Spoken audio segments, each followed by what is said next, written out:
going to start off by introducing our speakers. So we have with us David Clement. David Clement has an honors BA in Poli-Sci and a master's of Poli-Sci and International Relations from Wilfrid Laurier.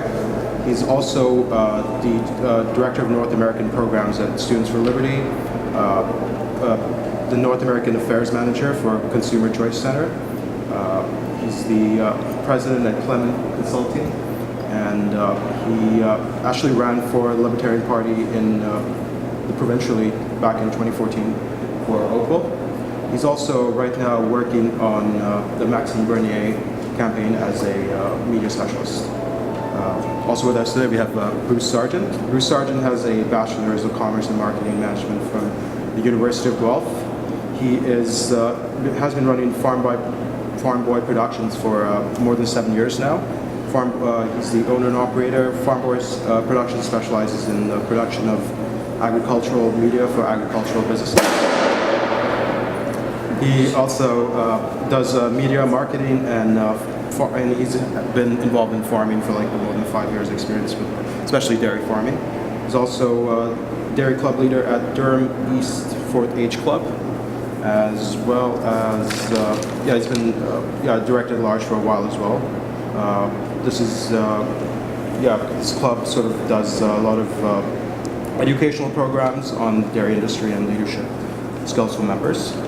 I'll move on to the format. So the way we're going to have the debate is we're going to start with the opening statements. Each speaker will have 5 minutes. Then we'll go to a first round rebuttal where you can respond to opening statements and also pose a few questions. Then we'll move on to a second round of rebuttals, which would be answering the questions. And both the rebuttals, each speaker will have 7 minutes. Then we'll have some audience questions, about 15 minutes for audience questions. And we'll finally conclude we'll have concluding statements, which would go for 6 minutes for each speaker. To start off, just to introduce the motion. So, where specifically, let me just pull it up right here.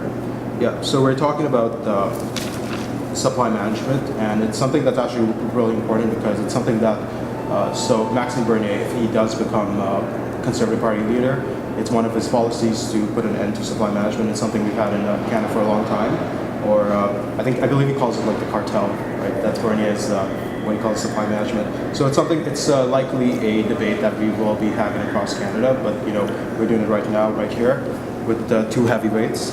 So to introduce supply management. In Canada, supply management is a way for farmers, and more specifically those who produce milk, chicken, and eggs, controlled through a marketing system, the supply or quantity of their commercial products. In order to market their products, producers must hold a permit, commonly known as a quota, without which they're not able to sell their products to a processing plant. Additionally, there's also the factor of taxes that are levied on products, dairy products and such coming from outside Canada. So to start off, we actually did a coin flip earlier, like virtually, and Bruce will be beginning. So you just give me a second here. You have get your timer out. Yes. So.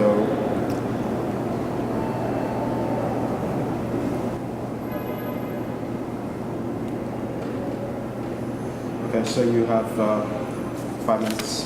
5 minutes on the clock. There you go. Okay.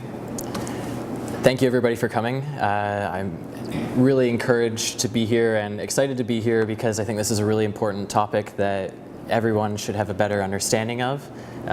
So it's kind of ironic to me to be sitting here in downtown Toronto having this conversation in the beautiful city of Toronto when we have such a great food system in Canada that 98% of our population can choose to find work off farm, and only 2% of our population can feed that size of a population. So a little bit of background on me. I grew up on a dairy farm only about an hour outside of Toronto. My parents are here, Tim and Sharon. We milk 60 cows with my 5 siblings, and that is just below the average for Canada. So we have about a 60 head herd average for all of Canada.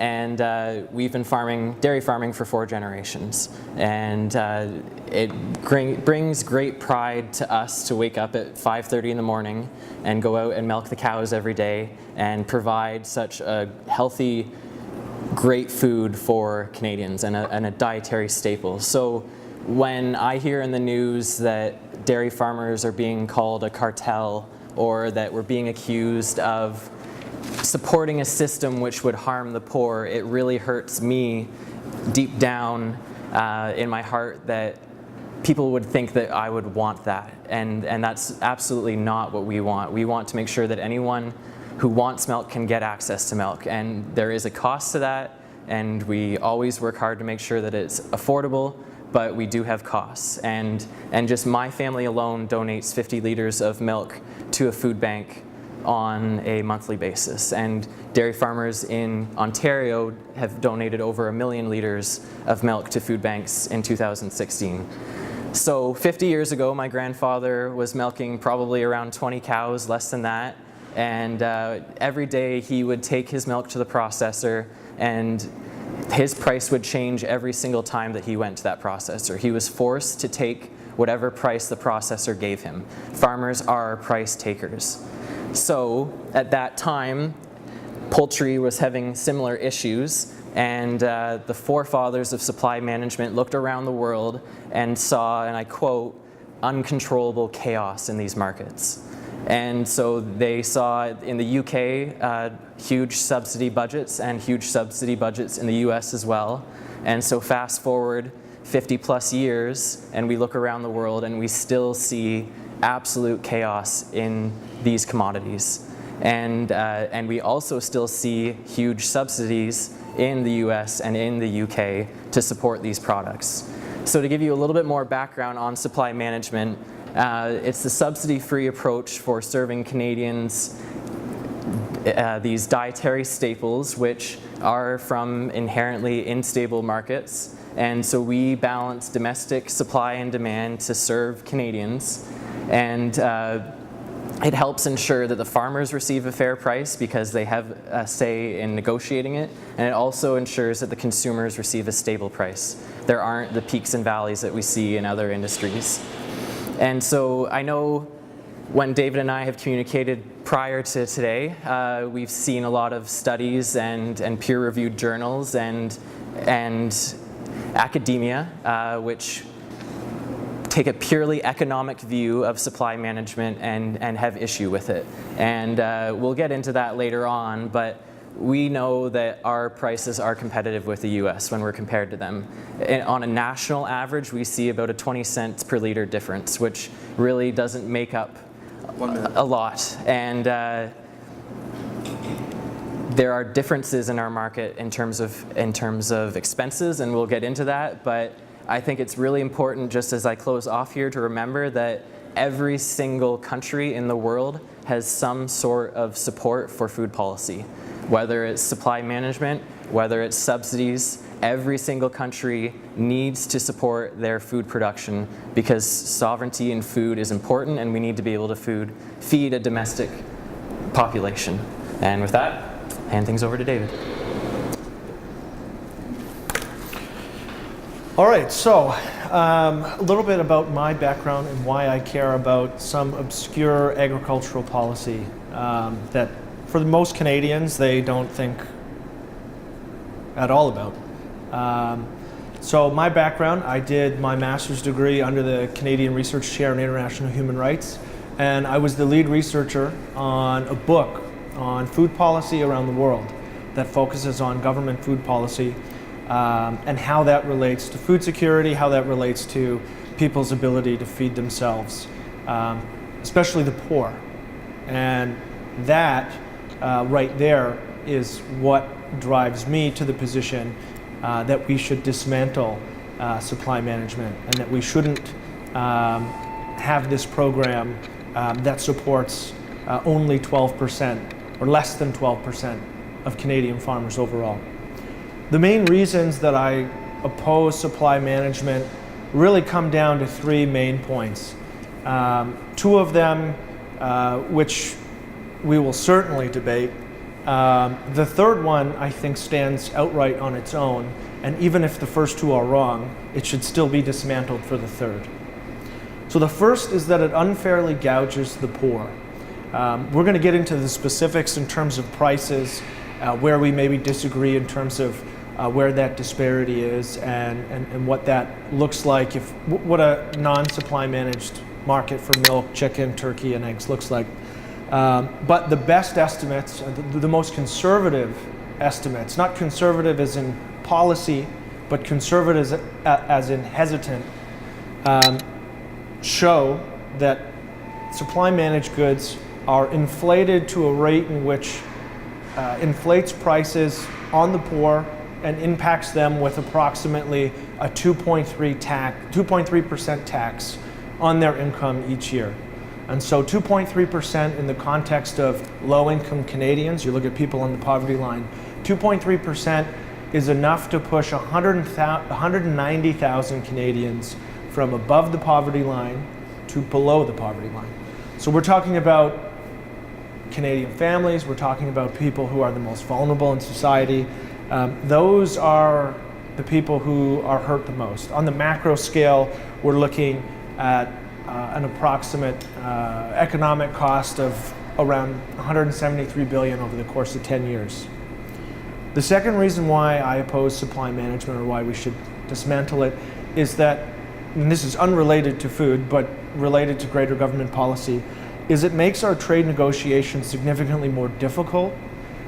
It is consistently the lagging factor in every trade agreement that we've ever signed post-1972, whether that be TPP, CETA, NAFTA, anything that goes on at the WTO. Supply management and support for primarily dairy farmers, but dairy, chicken, turkey, and egg farmers is always something that that hampers our negotiating ability and really takes away from our ability to export everything else that Canada does on the global market.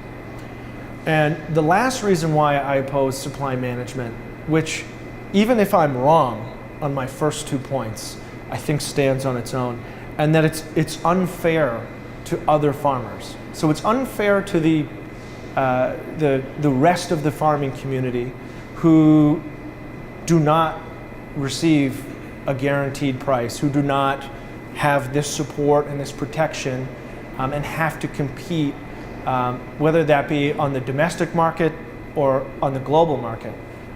These farmers don't get those protections. And so in order to make the case for supply management, one, you have to identify how these products, which are inherently different in and of themselves, milk is fundamentally different than chicken, turkey and chicken are obviously similar. You have to identify why that is different from other food items that people are consuming, and make your case off of that in terms of why beef farmers don't deserve this, but dairy farmers do. The second aspect of why it's unfair is it's unfair to dairy farmers, and I'll use dairy farmers as an all-encompassing term. It's unfair to dairy farmers who would otherwise want to export on the global market. Because of our supply management policies, the export opportunities for our farmers globally is not zero, but it's close to. And lastly, it's unfair for people who want to enter the dairy market but have to pay a quota fee, which is essentially just a license. It has nothing to do with quality, it has everything to do with quantity. They have to pay a fee of approximately $25,000 a cow, and I think that that's unfair. Move on to rebuttals. Yep. And these will be 7 minutes each. So Okay. you're on clock. Okay, so we'll run through the lists and talk about each of those individually. The calculations which come to that 2.3% are very important. We need to understand that number to be able to understand why it is 2%. The majority of studies which I've read in support of dismantling supply management do not accurately capture the cost of milk in the US and in Canada. One of the studies in particular, which is called Milked and Feathered, actually chooses the cheapest US milk market as its baseline to compare to Canada. And that's statistics from the US Department of Labor. So it's broken into areas, and the numbers which that study in particular used to get to this 2.3 number chose the cheapest market in the US to compare to Canada. And so a lot of the times that's within 50 kilometers of the border, because those states will intentionally price their milk lower than Canadian to attract Canadian buyers. So that sort of discount is not a true reflection of the actual cost of milk.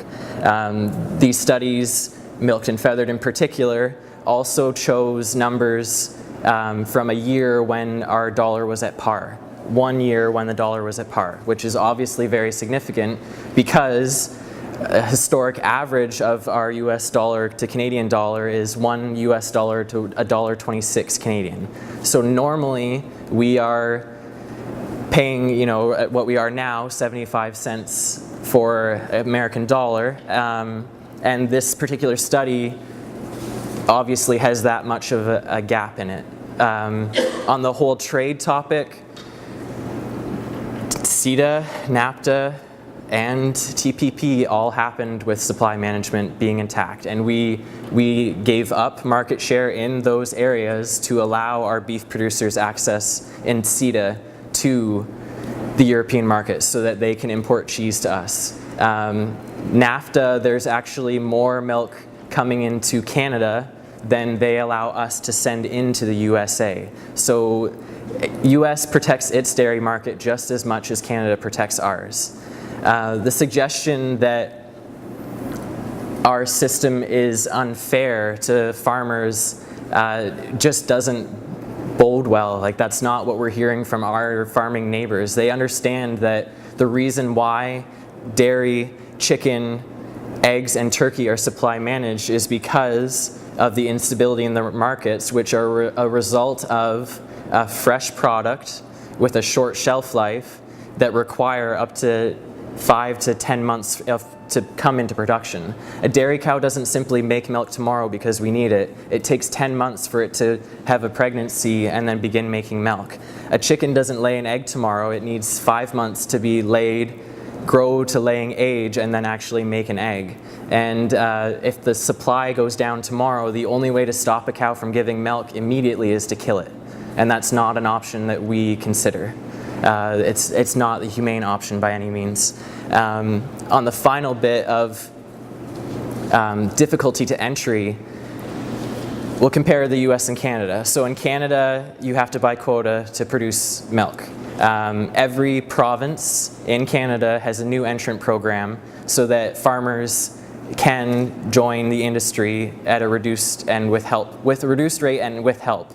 So that new entrant program means that every province allows one new farmer in this sector just from that alone, let alone if they decide to do it on their own. And the bank is going to give them that loan for that quota because they know that it's a stable investment. In the US, we know for a fact that banks will not look at loans for farms under 1,500 milking head cows. So if you consider the cost of, on average, herds are starting up in Canada at about 35, 40 cows and being sustainable under supply management. And in the US, you need to be able to cash flow and have the bank back a loan to buy a 1,500 head herd. That is far more of a barrier to entry than supply management is. And that market is far less stable than what ours is. And so what that means in the US is that when they have lows because their price is solely based on the world market, those farms will go into debt just from operating. And in Canada, an efficient farm will operate and earn a profit as they should. And it's only usually during devastating events like droughts where a farmer would go into debt. But to me, it's shocking to think that just to be part of an industry, I need to operate in debt because the processor has so much control that they force a price on me and I have to just take it and operate under it for an ungiven amount of time. And then when those highs do eventually end up happening, all you're able to do is pay down debt and you have no chance to expand or invest in infrastructure or technology. So I mean, that's where we'll start. I guess we'll go from there. I'll hand things back to David. In Milked and Feathered, so there should be a preface here. Milked and Feathered is considered what's the actual, make sure I quote it properly. Milked and Feathered is the best, it was awarded the award for the best and most thorough economics journal article in Canadian public policy. So we're not talking about something that's published in some low-rate hack journal. We're talking about the most thorough approach to trying to understand the pros and cons of government policy. So in terms of that study, I'm glad that was brought up because what Bruce said here in terms of the model is not actually correct. He got the markets flipped. The researchers used the 4 cheapest Canadian markets within the US, or within 100 kilometers of the US border. That's Vancouver, Winnipeg, Windsor, and Montreal. If you go north, naturally prices increase. So they actually deflated those Canadian numbers so that they weren't exaggerating them. And then in terms of US data, they didn't use the cheapest. The cheapest would have been the Northeast because the US Bureau of Statistics divides the country by 4, and the Midwest is actually the jurisdiction in which they used for their reporting. So they didn't use the cheapest. So they were sensitive in terms of trying to accommodate for those disparities, especially in region. In terms of you picking a year when prices were, when the dollar was par, it wasn't 1 year, it was a 3-year study. They used PPP dollars, and you deflate for currency discrepancies. So the whole purpose of that is to accommodate for the value of a dollar in each jurisdiction. So to make all other things equal, to make the comparison much more fair. The next claim that I think is important to respond to is the claim that the dairy industry or supply managed industries are somehow subsidy free. First off, in the CETA negotiation, dairy farmers were granted a $350 million compensation package in exchange for 4% of the Canadian market. So that's not subsidy free. In terms of under the mandate of supply management, Bruce is correct in saying that there are no direct transfers from government to farmers, but that's not how you can, there are multiple ways in which we measure subsidies and subsidy equivalents. And so when we take in government protection as a means in which an industry operates domestically, we compare Canada and the United States. So yes, the Farm Bill exists in the United States, they subsidize farmers, but the rate in which they subsidize farmers in terms of that subsidy equivalent in gross revenue. So in Canada, 47% of gross revenue falls under the category of government protection. In the United States, it's 15%. In the European Union, it's 3%. And in Australia and New Zealand, it's 0%, which actually goes back to one of Bruce's other points, which was that every country supports its farmers via some means of direct action. That's not necessarily true. A country like New Zealand got rid of all farm subsidies. They're a relatively good but not perfect case study in what it looks like to peel away from these types of transfers and protection. In terms of operating in debt, I find that interesting because mortgaging quota is debt. So yes, farmers with capital investment in the United States will go into debt in terms of taking loans from banks, but Canadian farmers not only take loans from banks in terms of their infrastructure, they take loans from banks to pay for the fee, the license, to simply produce. And for anybody who's watching who's maybe not understanding where is this similar, it's very similar to the taxi market, let's say in Toronto or a city like New York City, where you have to pay a licensing fee that is simply to grant you the ability to sell that service in that jurisdiction. That's what the quota system is. It's a license and a fee to enter the market. And lastly, before we get into all sorts of other stuff, in terms of stability, I have a hard time stomaching the stability argument, because what good is stability if it's gouging the poor and forcing 193,000 people into poverty? Stable high prices is not necessarily something to be proud of, especially when we know the devastating impact of this policy and the impact it has on the people who need to be or should be affected the least, which is the poor. Where am I at for time? Oh, sorry about that. Okay, so I have about a minute. I'll try to come up with some questions.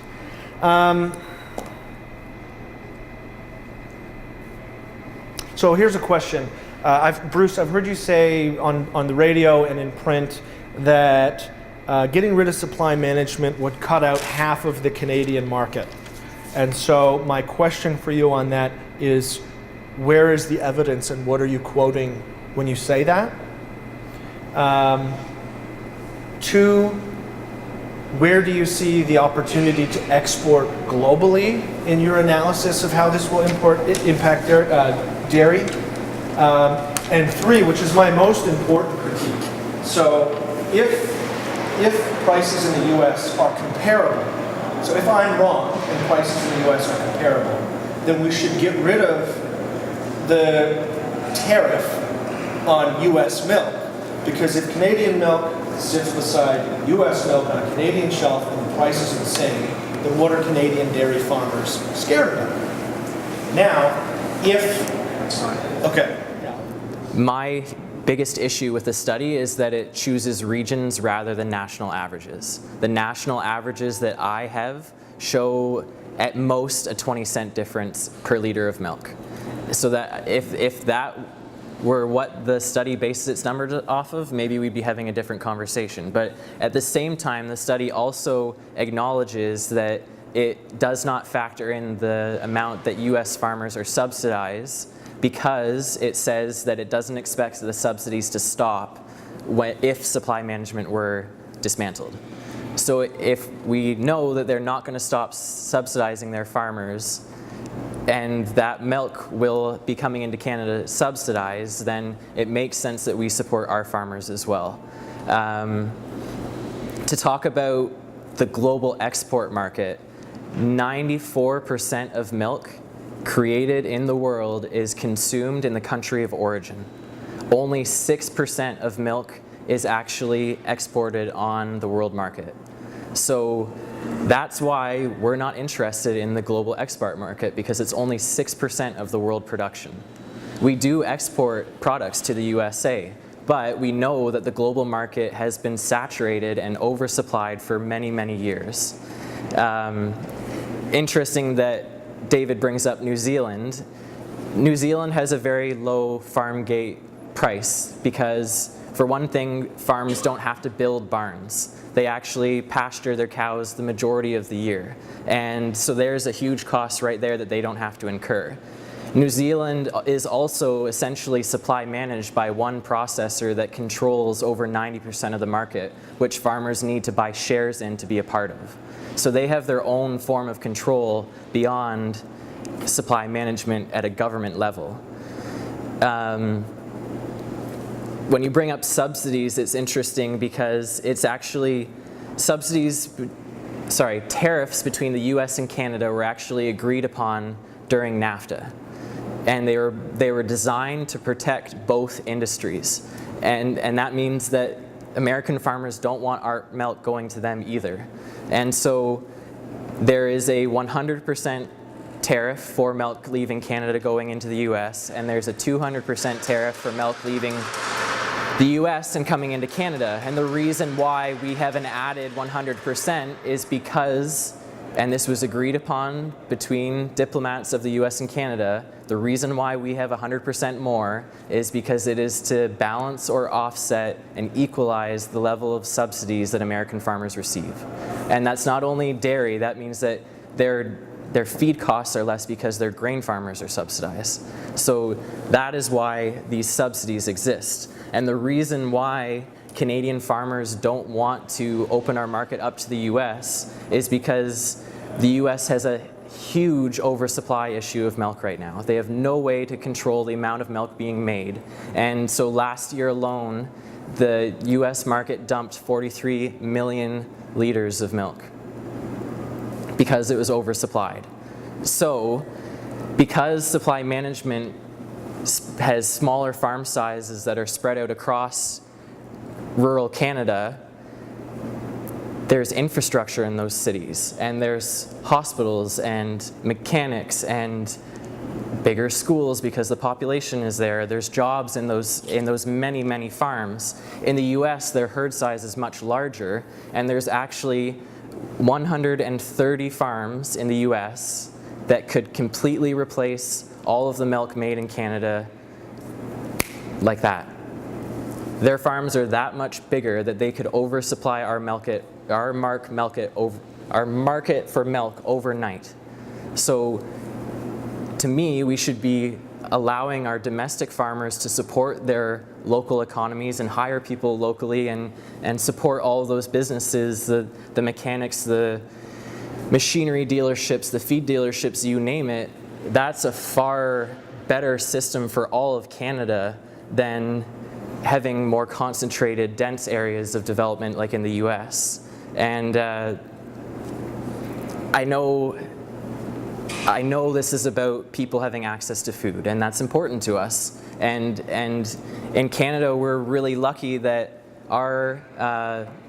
the average person only spends 11% of their disposable income on food in a year. On February 8th of this year, the average person has earned enough money to feed themselves for the entire year. In countries like Russia and Egypt and India, their disposable income spent on food is closer to 50%. So we have a great system in Canada, and it means that our farmers are supported and they get a fair share, and it means that the prices are stable for consumers. And I say that because from 2008 until 2017, the electricity costs in Ontario have gone up 60%. Has anybody seen their milk bill go up 60%? No. Right? So the farmer is having to find efficiencies to close that gap because we want to make sure that our food is accessible to consumers. And I think that's all I've got. Okay. I'll hand things back to David. All right. Perfect. So I assume you're using the Nielsen Fresh Milk Data Report, which is what I've seen the industry and people who've advocated on behalf of supply ministers use all the time. It took an economist about 5 minutes to debunk the data in that report for a few reasons. One, they didn't use StatsCan data. They used self-selected Nielsen data. In terms of what StatsCan uses, they use personal reporting, but they also vet that personal reporting with receipt submissions so that you actually have real data in terms of consistency. So the Nielsen report wouldn't pass peer review. It wouldn't pass as a master's economics paper or analysis. The second issue with self-selection for that particular one, which I'm assuming you're using, I heard you mention it in the CBC interview, is that it doesn't cover all regions, so it's susceptible to the criticism you levied at Milked and Feathered, which I think is ironic. And third, that report, when it analyzes global food prices, countries like New Zealand, doesn't even take into account that New Zealand taxes all food. So when they try to make the claim that prices are the way they are, that Canadian prices are more competitive, once you eliminate that government tax in terms of the actual price, New Zealand actually does have significantly lower prices. So a few issues in terms of if you're using that survey. In terms of subsidies for U.S. farmers, the Farm Bill is awful. It's one of the worst policies the United States has continuously renewed. But that doesn't mean that dairy farmers would be going at it alone in terms of the transition into this freer market. They'd still qualify for agri-support, which is what other farmers qualify for, which comes into effect when you have shocks in your income. And there'd be a quota buyout. And so the average Canadian farm has about $2.6 million in quota. So that has to be bought out. So I'm hard pressed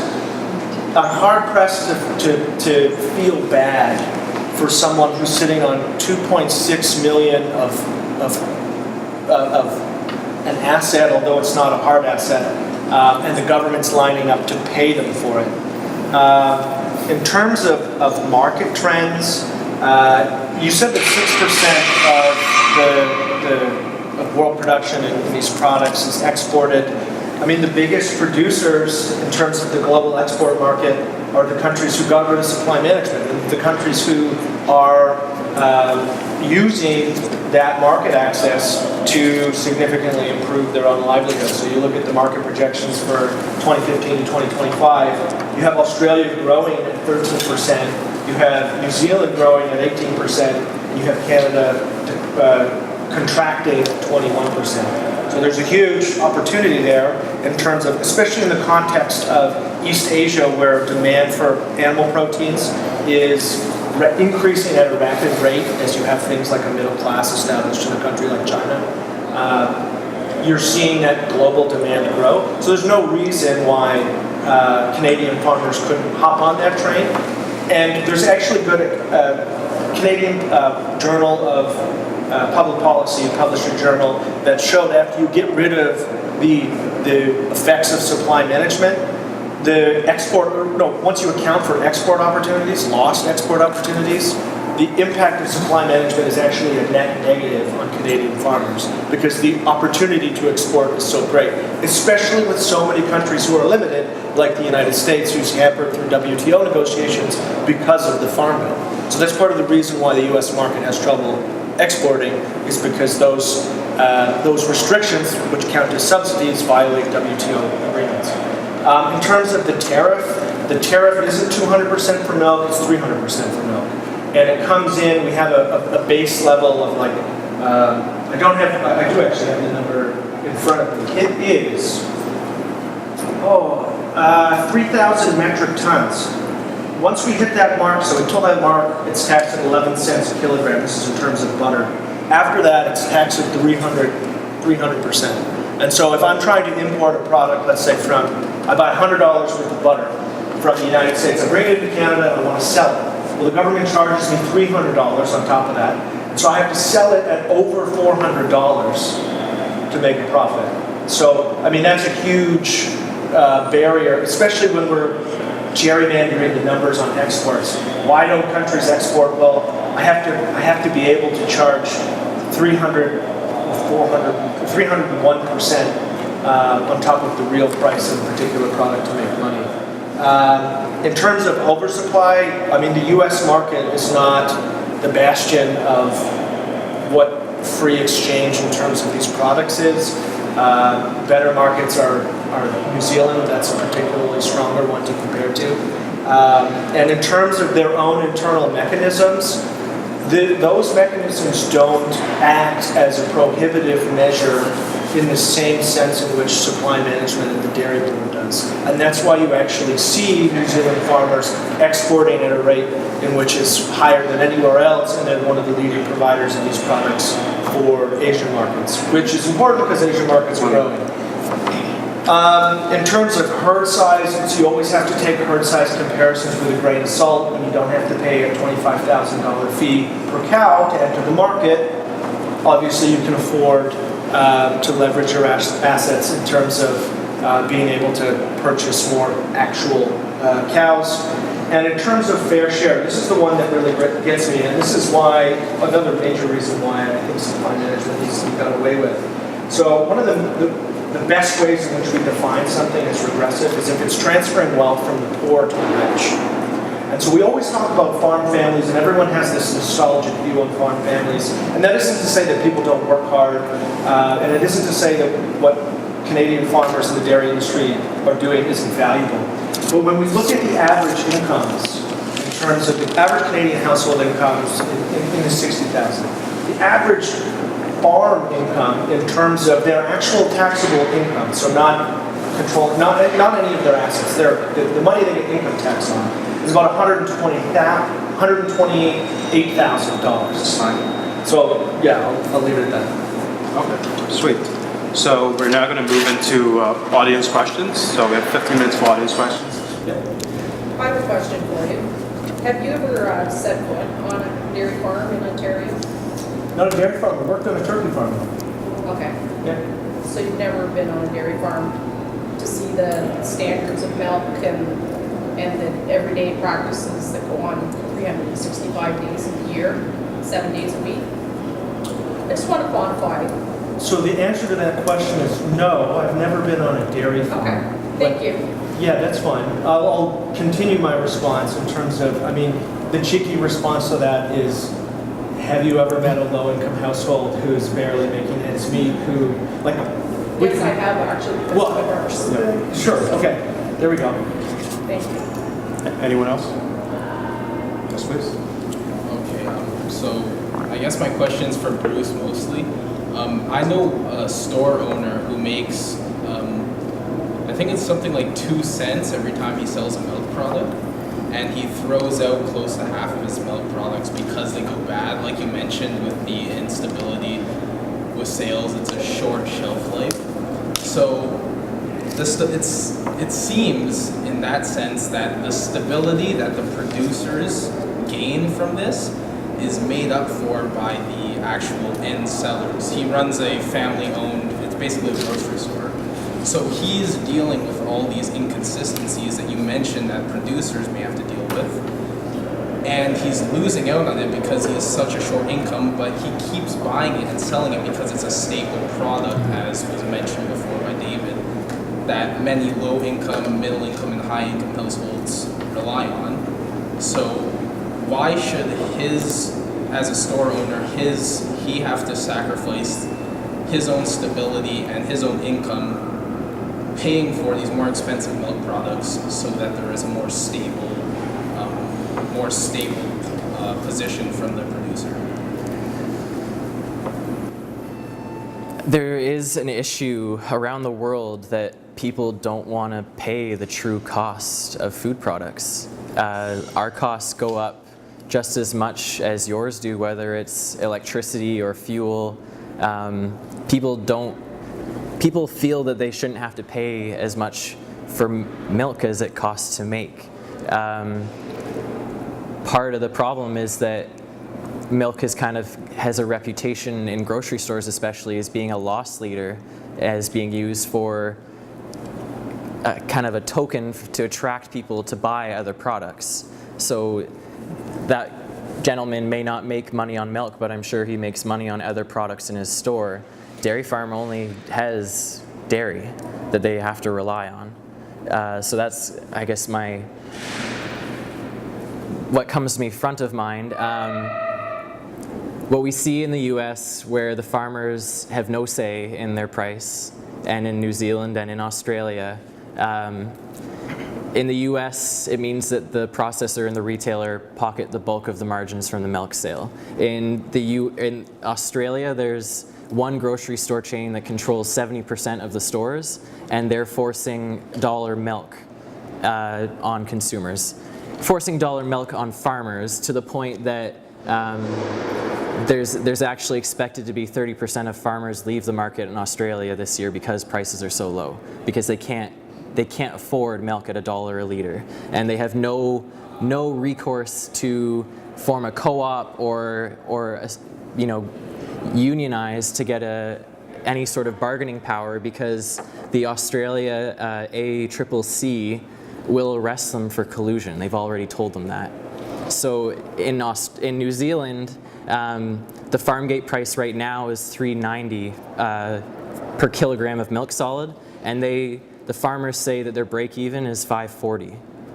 So that in New Zealand, Fonterra is owned by farmers, and because of the world price having dropped 50% in 2014, they're earning significantly under the break-even price, and yet when you transfer the New Zealand milk for volume and price to exchange and value in Canada, they're paying $6.28 for 4 liters, and we're paying $4.30. In New Zealand, when you transfer the New Zealand price in terms of volume and currency, they're paying $6.28 for 4 liters, and they're in Canada that would be $4.30. And Fonterra actually has a 80% disapproval rating in the general public of New Zealand. Canadian dairy farmers have a 92% approval rating. Anybody else got a question before the next fire alarm kicks in? I have a question for you, David.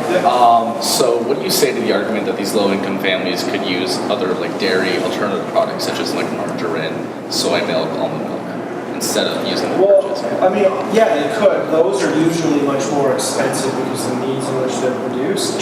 I would point out that the dairy farmers went after almond milk for calling it milk, and previously had gone after margarine because of color. So they certainly have made it easy for people to use alternative products.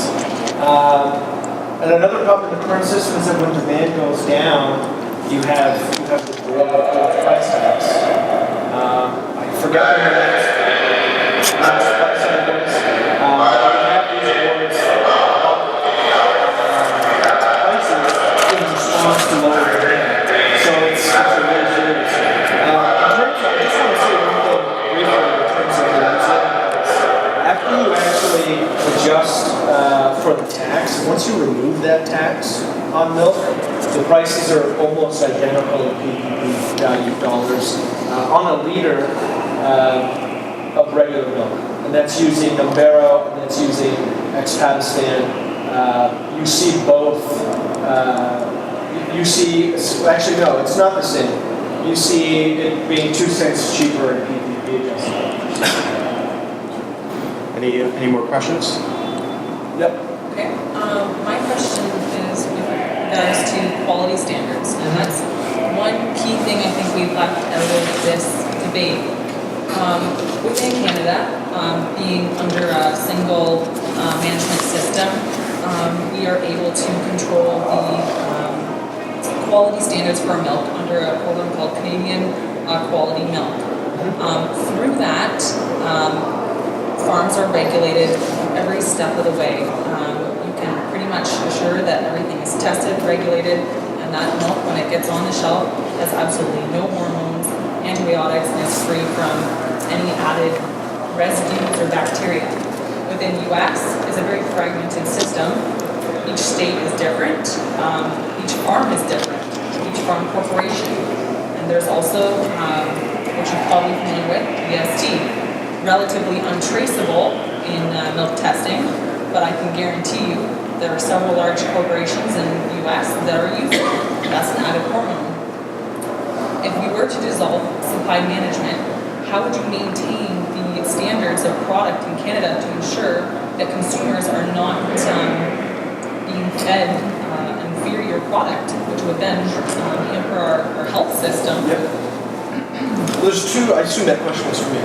Yeah. So the first issue is you're overstating the quality of Canadian products. In terms of something like butter, fatty acid count, when you look at the 13 industrial OECD countries, we rank the worst in the 6:3 ratio, which is linked to all sorts of terrible diseases. So you've described a process that sounds great, but in terms of the analysis and comparison of butter from the varying markets, we don't really rank that well. Now, that's not saying that we don't try to accommodate for certain things, or that they're careless or anything like that, but it's suggesting that on the other side of the border, the market that you've described is not so scary. In terms of hormones, I mean, if you look at something like RBGH, there's no negative, even the Cancer Society has ruled out the impact that has on cancer rates. You have to consume like upwards of high percents of your body weight per day in order to accumulate the amount which would actually negatively impact health outcomes. The second aspect to this question is how do we ensure that people aren't being fed poor products? That's for consumers to decide for the most part. In terms of letting consumers make that decision. I mean, we let people smoke in this country. We let people drink in this country. We let people do all sorts of different things which may be bad for you. If there are competing products that are bad for you, it's not hard to run awareness campaigns and show the issues surrounding that, empower consumers to make good decisions, rather than have a paternalistic government that tells you how to live. Right? In the same sense that I don't want the government to tell people that they can't eat Big Macs. We know that Big Macs are bad for you, but on occasion I like one. And I don't want the government stopping me from doing that. What you've just described is the government potentially, although I disagree on the product, stopping people from eating or consuming products that may or may not have varying levels of safety. And so I think, the paternalistic approach to government there, I think, is a dangerous one. Can I respond to that? Bruce, would you? I would just want to expand on that a little bit in terms of what quality assurance means to a dairy farmer versus a fatty acid being in a butter. So we have CQM, Canadian Quality Milk, in Canada. They do not have it in the USA. It is traceability for milk. So that means that everything, whether it's a medication for an illness, any sort of treatment, breeding, anything is recorded and stored in massive binders, which farmers undertook with no added sort of incentive to doing it. They did it because they felt it was right. We also have ProAction, which is animal welfare and environmental regulations, which again, farmers undertook under our own free will. Food safety are important to consumers. We know that. And unfortunately, it's so complicated that it's not easily communicated when you walk into a store and pick up a bottle off of the shelf. I'll ask this to David somewhat rhetorically. Have you ever heard of somatic cell count? Somatic cell count is the level of cleanliness of the milk. We have the highest standards in the world in Canada because we have a unified group of farmers pulling in the same direction, wanting to do better and do good for our consumers. And we're still competitive. We still have production awards. We still want to, have the best cow in the neighborhood, but we're not competitive to the point that we don't share best practices, and we're not in a race to the bottom with our neighbors, which is what is happening in the US with the unstable market based on the world price. David? So, the competitive comment is ironic because, of course, when you're forced to sell through a marketing board, you're on the same team. You're separate individuals, but you're part of the same group in which is selling to the marketing board based on mandates. So it's difficult to compare the two because it's not like it's just an unfair comparison. I have a couple separate points, but they're unrelated to this conversation. I will say that this is what always happens in the debate about supply management. We get bogged down on milk, which is, I will admit, particularly more complicated than the other products that fall under this category. But you could admit that, I could even admit that milk should be supply managed, which I'm not. If I did, it wouldn't be justification for chicken. It wouldn't be justification for turkey. It wouldn't be justification for eggs. So why those products? Why do you lump in something that is complicated with other products that are far more comparable to something like beef? They're not. That's what it boils down to. These products, a turkey, a chicken, a cow, laying an egg, making meat, whatever it is, these markets are inherently unstable. They were 50 years ago. They still are now. Those instabilities haven't gone away, and we need a sovereign food supply for our population. Why would we outsource our food supply when we can create 200,000 jobs in dairy alone in Canada and contribute 16 billion annually to the GDP. And that's just dairy. That's not even taking into account the other jobs, the other commodities. I think the problem with this is that what we're having a debate about is a political ideology where libertarianism feels that everything needs to be free, and yet we need food to be stable. All right, so is 200,000 jobs worth putting 190,000 plus people under the poverty line when we know the econometric analysis of the export opportunities actually can suggest that that market would grow? So we have these 200,000 dairy jobs at the expense of 190,000 people going below the poverty line. The alternative to that, when you look at the consumer models for how consumers would behave in a market more fairly priced in terms of competition, actually shows that Canadian farmers would have export opportunities and the opportunity to grow at rates in which New Zealand and Australia did. So this goes back to my original question of where, other than you saying so, where is the evidence that suggests that half the dairy market is going to disappear tomorrow because all of a sudden we get rid of this unfair practice of supply management? And the second aspect, which has, so the argument in countering the food sovereignty argument has nothing to do with libertarianism. It has everything to do with food security. With the same reason that the coffee you drink aren't from coffee beans grown here, and most of the food that you're going to purchase at the grocery store isn't bought here. Most of the food that you eat isn't created by you. You're not a food sovereign individual. You seem to be fine on the individual level to purchase products from people from places you've never met, whether that be domestically or internationally. We have communities who do the same thing. We have provinces who do the same thing. And yet when you look at it on a national level, all of a sudden the arms go up, and we have to put the borders up in terms of tariffs, and we have to keep those other products from those other people out. And the question there is, if it's justified, like, how can you justify the food sovereignty argument in terms of food security when the gains from trade in terms of our access to global market is like the leading cause of the very positive statistic that you showed, which was that Canadians spend exponentially less on food than other impoverished nations? I mean, if you look at the data on that, there's a reason.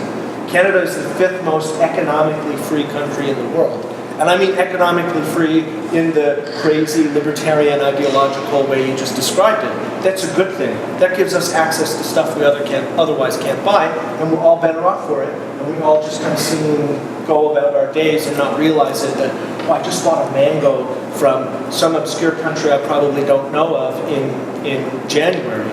Or I'm buying bananas from Brazil, or I'm buying other products. So the whole food sovereignty argument, one is ideologically flawed in the sense of where you draw the line. And two, there's just not enough evidence to support it in terms of human rights and food security literature to justify it. It sounds great, but there's just not enough evidence to suggest that the gains from trade to global market access is not an exponentially better way of securing food. And that's what we both want, which is why we're debating this. Absolutely. Okay. I'll let Bruce respond to that, and then after that we'll move on to the last audience question. Sure. So much to touch on. In Wisconsin alone, in the past 20 years, they lost 55% of their dairy farms. And those farms didn't shut down. A lot of them were combined with existing operations. So they lost 55% of their dairy farms. 55 families lost their way to support themselves because of the instability of their market, and their production actually increased 10 million liters in that same time. So they lost 50% of their farms. They produced 10 million more liters, contributing more to the oversupply issue. And in just the last year alone, 2016, Wisconsin lost a dairy farm a day because of the instability of their market. So when I say that I could easily see us losing half of our dairy farms, it's because of the instability of the market, and it's because if we assume that the US is the perfect free market, and But if we assume, a US dairy farmer will tell you they're a perfect free market, but if we assume that the US is a free market and their herd size is twice ours, then we can assume that we're going to lose the bottom half of our average of dairy farms, because there's too much instability for a small farm to manage. The poverty thing, like poverty is not milk's fault. Poverty happens for a variety of reasons, whether it's cost of living or education level, what have you. You cannot blame poverty on milk. And that's still assuming that you're using the numbers from Milked and Feathered, where there's that gap that at the most, on a national average, we have a 20-cent difference in the price per liter for milk. And there's always going to be people that are below the poverty line. We can't help that. But what we do is donate as much milk as we can for those people that are less fortunate to us, because it's important for us to make sure that they have access to milk. All right, sweet. Can I have a brief response? Okay, yeah. Bruce, is that all right? Can I have a brief response to that? Sure. Okay. So, yes, the agricultural sector has been consolidating. In some senses, that's a good thing. In terms of the amount of people we need to employ to make food, that number being lower is actually a sign of progress. If you look at any low-income country, most people are subsistence farmers. That's actually what we want to avoid. We want the opposite of that. We want people to be making produce, making products for other people to consume. That's a positive. That's everything that the bedrock of Canadian success or Western success, and the success of Western civilization has depended on in terms of access to food. In terms of consolidation, yes, Wisconsin farms have consolidated since the implementation of supply management in 1972. Canadian farms have consolidated at a rate of 90%. So you're comparing the U.S. market, but without mentioning that the Canadian market wasn't susceptible. And I've heard the industry say that supply management protects family farms, but not when you look at those numbers in terms of consolidation. And then in terms of poverty is not milk's fault. It's not dairy farmers' fault.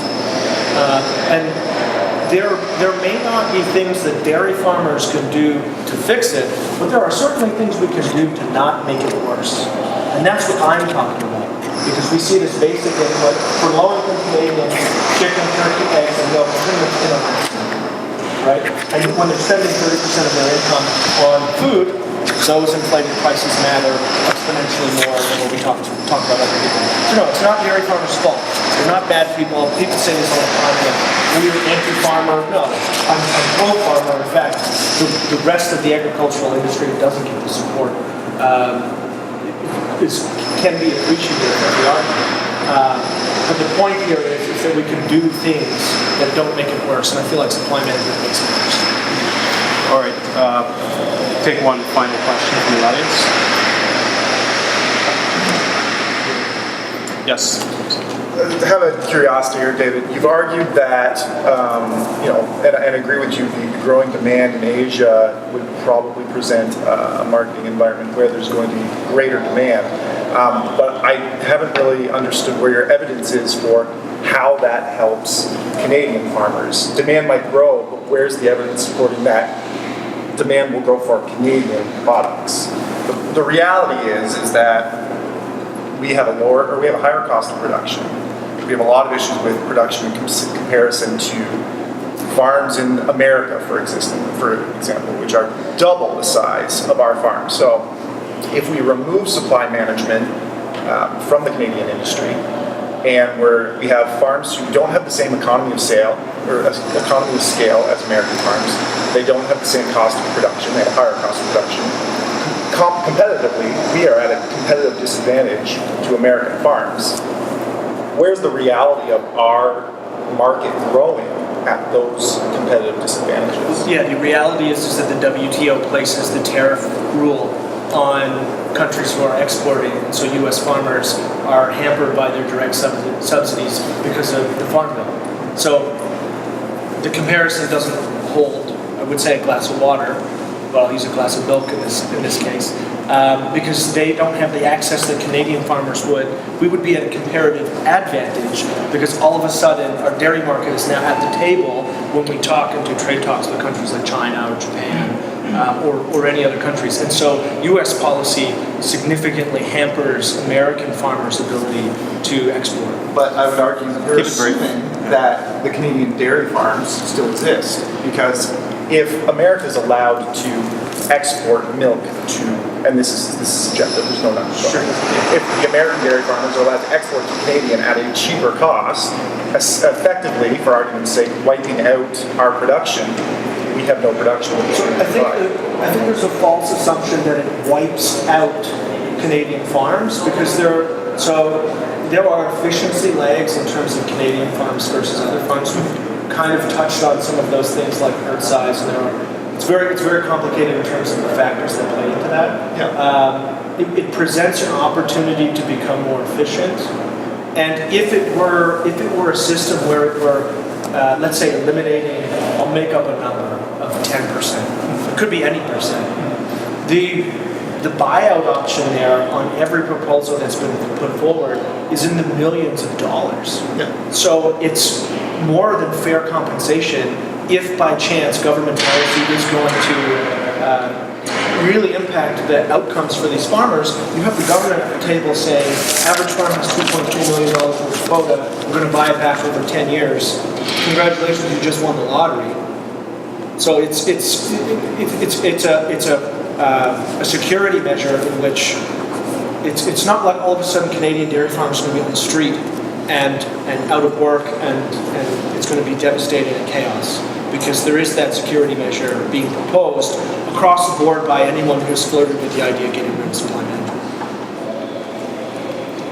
One final point, just that. Final follow-up. Very good point. But that quota buyout they're getting is to pay off the purchase price of the quota as well. So that $2 million that they're taking in isn't just a straight up $2 million in their bank account. They have to pay off their debt first before they pay that off. Yeah, of course. It's the margin. Yeah. Yeah. Yeah, I mean, that's a significant point in the amount of capital or cash asset that they have available to invest back into their yeah, and there are a variety of proposals, and some of them are buying them back and offering things like a tax credit so that essentially income for that 10-year period equates the gap. So you don't pay income tax for the gap, which I mean, who likes paying income tax? Not many people. So there are a variety of ways. I mean, once we acknowledge that this is the right direction to go, then there's the conversation in terms of how we do it. And there are a lot of interesting, compassionate ways in which I think we could transfer out of the controlled market to one that's a little more competitive. Awesome. With that, we'll move on to concluding statements. So yeah, Dave, you can, if you want to go ahead with your conclusion. Sure. Yeah, just give me a few seconds.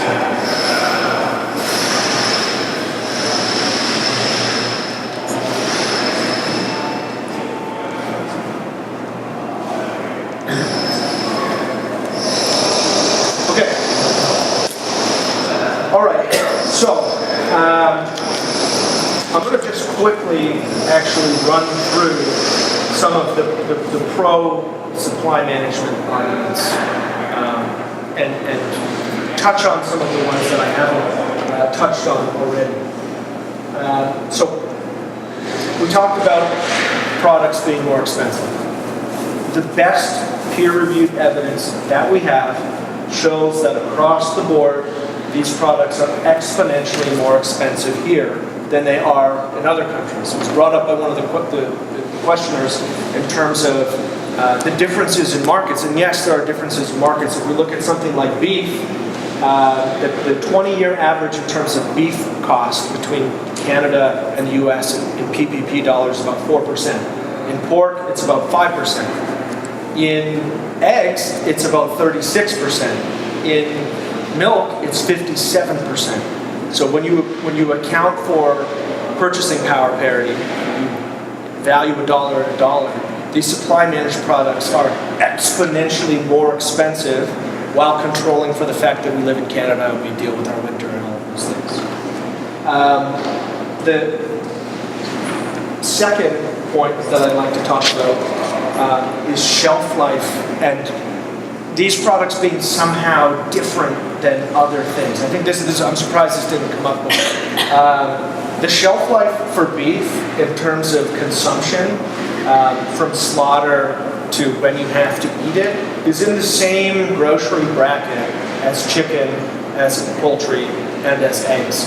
So the argument that other products don't exist that have a short shelf life doesn't carry much weight because other farmers produce other products that we have to eat in a relatively short amount of time. Not only that, you look at beef cattle. The process of raising beef cattle in terms of the amount of time it actually takes to raise one to the point where it's slaughtered is not comparable, longer in terms of you're looking at the gestation period for cows, which was a fair point in terms of the investment in time you have to wait for a cow to produce what it needs to produce, but the cattle farmer sitting there going, I have to wait X amount of years for my product to become what I can turn into produce for consumers. So the argument for it for dairy would certainly account for include the argument for beef. And I don't know, maybe you're advocating for that. I hope not, because that's a scary policy. But I don't want to add supply management to any other products. We talked about subsidies, and I think that's an important one because there are transfers that go from taxpayers to farmers. The ceded concession is one. So it's a bit of a facade to say that there isn't that transfer, and I think it's a disservice because it makes the argument for supply management look stronger than it is by overtaxing consumers and not taxing taxpayers. But that's not the case. And I'll conclude with my first point, which I think is really the most important, and it's the impact that this policy has on the poor. When we evaluate a policy, the epitome of good public policy is establishing policies that are beneficial for everybody in the long term and not for some in the short term.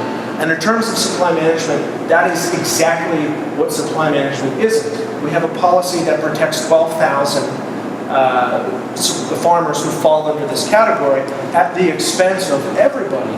And when we include who that everybody is, we're including those low-income Canadians. We're including those people who are below the poverty line.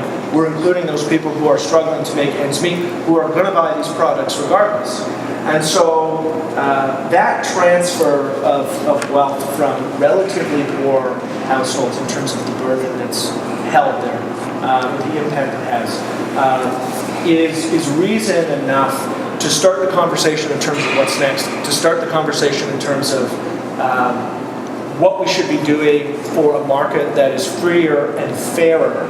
And I mean fairer for the other farmers who aren't supply managed, fairer for consumers, and fairer for those who actually aspire to be dairy farmers, but who can't because they can't afford to purchase their way into the market. And that's why we should get rid of supply management. I want to bring this down to a real-world example to help flush out what this means to a dairy, a chicken, a turkey, and an egg farmer. These products are inherently different regardless of what you say to beef and fresh produce and bread, take your pick. Our milk is picked up every 48 hours, whether we want it to or not. At 72 hours, it's actually dumped because it can't be picked up due to health reasons. Eggs are picked up probably 2 times a week at an egg farm.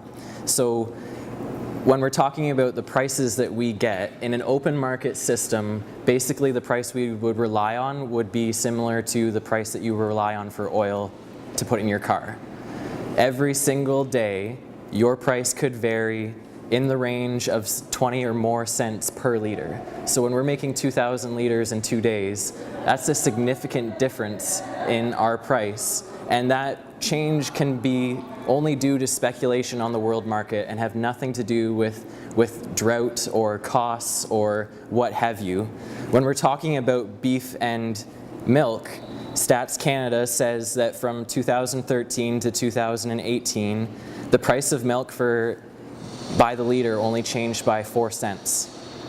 The price of beef changed by $3 in that same time period. So it's stability for the farmer and it's stability for the consumer as well. When we're talking about the impact on the poor and the economic analysis that David has brought, I'm sure these professors are great at what they do, but they lack the first-hand experience of dairy farming.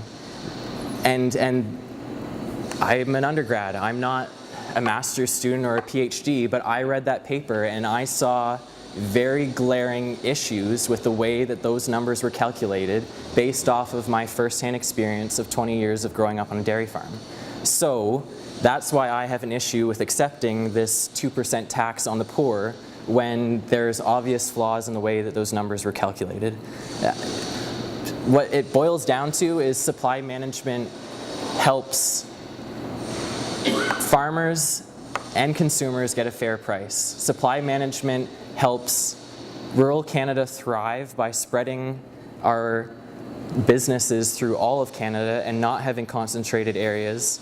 And when it boils down to it, I still have an issue swallowing that we would adopt a policy that would harm people that are disadvantaged. We wouldn't do that. That's just not a core value of a farmer by any means. And we do everything that we can to make sure that our prices are competitive, but there is a fixed cost to our price. And when we're making milk in Canada, it's really not realistic to set our price to the world when only 6% of the world market is actually trading milk. And I guess to end off, I'll say this. Last spring, our price went down 10 cents per liter because we did actually attempt to come into better alignment with the world price. So last spring, the farmers lost 10 cents per liter on milk. Did you see milk in the grocery store or cheese go down at all? No. Grocery stores and retailers have decided what the economic level is for people's willingness to pay, and they ate that margin. They didn't pass it on to the poor people in our society. So supply management is important to ensure that consumers and farmers get a fair price, and that's why it needs to be defended. Sweet. All right. Well, thank you. This has been great and interesting to say the least.